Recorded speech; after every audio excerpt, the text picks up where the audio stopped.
My name is Omar Davis, and on behalf of me and Life Best Inside, we want to wish you all a happy World Kindness Week. What does it mean to have empathy? Empathy is a state in which you can understand what someone is going through. You don't have to go through what they go through, but you can understand because maybe you were once hurt, you were once frustrated, you were once anxious, maybe you had a lot of feelings of depression. So you can have empathy and understand how someone may feel by comprehending what they may be experiencing. I just have a question for you all. How much empathy do you have for yourself?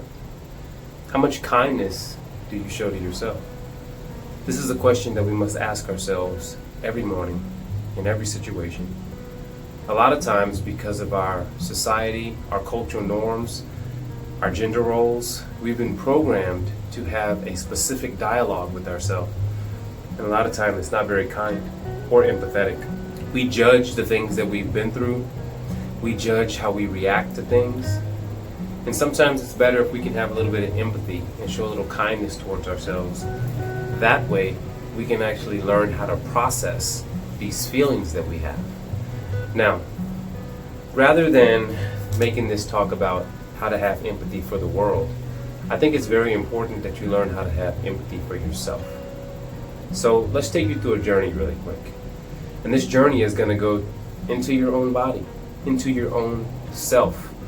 Having empathy for, let's say, the starting factor, which is your skin.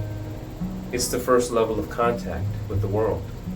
Your skin is made up of trillions times trillion cells. And these cells are all alive, they're all conscious, they're all here in your body, living on you, in you, a part of you, just as you are on the earth. Now let's go one level deeper. When you go smaller and you're like on the surface of your skin, you'll notice that there's many creatures, many critters, many organisms that are living on your skin and looking at you just the way you look at the earth. Beautiful, right? It's a reflection of the macros, the bigger, the whole, and the micros, the small, the tiny. It's one of these situations where seeing yourself in a bigger, grander scheme, in the multiverse that you are, that you can start to understand why it's important to have kindness towards yourself and empathy. Now let's move on to another part of your body, like the muscles, the bones. Your muscles and bones are there to keep you strong, to keep you stable, the ability to move and act. Your muscles have the ability to make you feel excited. They also have the ability to make you feel stress, a little tension. That all comes from the mind and how we treat ourselves, right? Now let's go a little further than that. Let's go inside of our organs.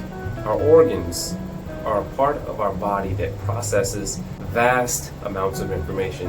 It is not only digesting the food, it is breaking it down, and it is able to actually decide if this nutrient is good for you and where to put it versus the toxins that are not good for you and where to put that. So you have a system within your body that's actually teaching you how to feel and process. The issue sometimes is that we do not process, right? Let's just break it down. Food, it's made of chemicals. It's made of an animal, possibly a plant, which break down into more chemicals. Emotions are also chemicals. So if we are made to digest food, it would only make sense that we're also made to digest emotions. And being able to digest emotions comes with understanding. And understanding, once again, is empathy. To empathize with ourselves and our bodies and our experience and be able to understand what we're going through and have a little kindness towards how we may be reacting or responding to a situation, and then allow that to process by letting go. Having empathy is one of the things that helps you to transmute energy, to transmute an emotion. And having it towards yourself is a way that you can heal a lot of problems that you may find in your life. Gratitude is another really powerful one. But let's get back to the organs. Did you know that you had 3 brains in your body? Well, the first brain, most people think is the head, but it's actually the heart. Your heart brain is very, very special. It's called the intrinsic cardiac nervous system. We're going to take a really deep breath into our heart. 1, 2, 3. Breathe into your heart. Acknowledge the heartbeat. Acknowledge the feeling you get. Acknowledge the state that you may have been in as you breathe deeper into your heart. And understand that the brain that lives within your heart, it is also where the subconscious mind and the inner child lies. So think about those walls you may have put up. And let's have a little empathy right now for our inner child. Let's breathe into our inner child. And let's have empathy for the experience that we've had in life. And let's show kindness towards that little child. Being kind towards ourselves, just in thought. And now I want you to focus on the second brain, which is the gut brain, the enteric nervous system. It is in the digestive tract. So, let's take a deep breath into our intuition, which is also known as our gut brain, as we breathe into the back of our belly button. And with the breath, we're going to experience a little kindness as we have empathy towards our organs that work so hard to keep us alive, right? On the count of 3. 1, 2, 3. Into the back of your belly button. Exhale out of your mouth. Another deep breath. You may feel some tension as you exhale out. Relax. Allow kindness to come over you. One last breath. As we breathe into the kindness of our belly, we focus on having empathy for our child. And then we move our perception to our mind, our third brain, the electrical system of the cerebral and neocortex. We're going to breathe into our mind, and we're going to have kindness towards our mind and thoughts. So don't try to rationalize. Just be okay in this moment with the thoughts that you may be having as you take a deep breath into the mind. As we exhale, we let go of any thoughts. Just focusing on the breath alone.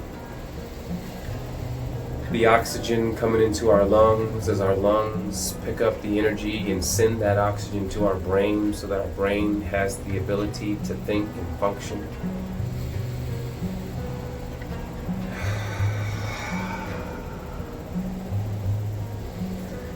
And now we're going to go back to just understanding the inner child. In order to have empathy or kindness towards anyone in this world, you first have to have it to yourself. Maybe imagine your inner child at the age of 5. And maybe imagine you're holding their hand, or maybe rubbing their back. And just imagine that you're sitting there with them, being kind. You're acting as the big brother or the big sister. Possibly you're playing the role of the mom or the dad because you didn't have that whenever you were younger. So with that, understanding that having kindness towards yourself is the most valuable lesson and the most important. Having empathy towards your experience. Understanding that what you've been through has purpose, no matter what it may look like. Even if it's the deepest trauma or the most exciting joy. It's all for a purpose. Now, to understand what that means and why that is, you have to then understand the idea of your soul. Your soul is way bigger than you can possibly imagine. It is way more complex than you can possibly imagine. You, as the human, as the ego mind, you feel that we're having an individual experience as I am Omar and you are. But truthfully, we're having a collective human conscious experience. We are a collective together. We are building this idea. We are building this experience together. Everyone plays a role, even those that you don't like, even those that hurt you, even the people that you may not think that are worthy of the power they have. Have a little empathy. Maybe you don't know what they've been through. Have a little kindness. Maybe you can't see what they see. And again, one of the things that's most important is understanding that everyone is right. Everyone and their perspective and their belief is right. Why? Because the universe is full of love and opportunity. And it will show up for them no matter where they are. Just like it's going to show up for you no matter where you are. So whenever you're able to see the universe as it truly is, you start to understand that love is the basis of empathy and kindness. Non-judgmental thoughts, non-judgmental reactions, allowing yourself to see what is true versus seeing your own biases and your own moral outlook. Maybe the universe is bigger than the human perception. Maybe. But the truth of the matter is the only way that we're ever going to get into a world of kindness, love, and empathy is by first having it for ourselves. So, 2 takeaways as we end this session. I want you to do one thing first. I want you to go look in the mirror and I want you to say to yourself, I love you. And then, from there, I want you to go to someone that you know, maybe someone you don't know. Maybe you're in a grocery store. Maybe you're walking around the streets of New York. I don't know. But I want you to take 10 seconds to just look at someone and try to look at their entire person, but also try to have the feeling of empathy come out of your heart as you're looking at them. Try to feel what they may be experiencing by putting yourself in their shoes, seeing their body language, seeing how they respond to the world, and knowing that you trying to comprehend helps you to understand empathy. Maybe try it with someone who you may not have the best relationship with. Maybe try it with your kids. Maybe try it with your spouse. Maybe try it with a stranger. Whatever the case, going back to step 1 is always the focus. You matter first. Without you, this world would not be the same. I am grateful. I am honored. On behalf of me and Life Vests Inside, we'd like to once again thank you. Happy World Kindness Day.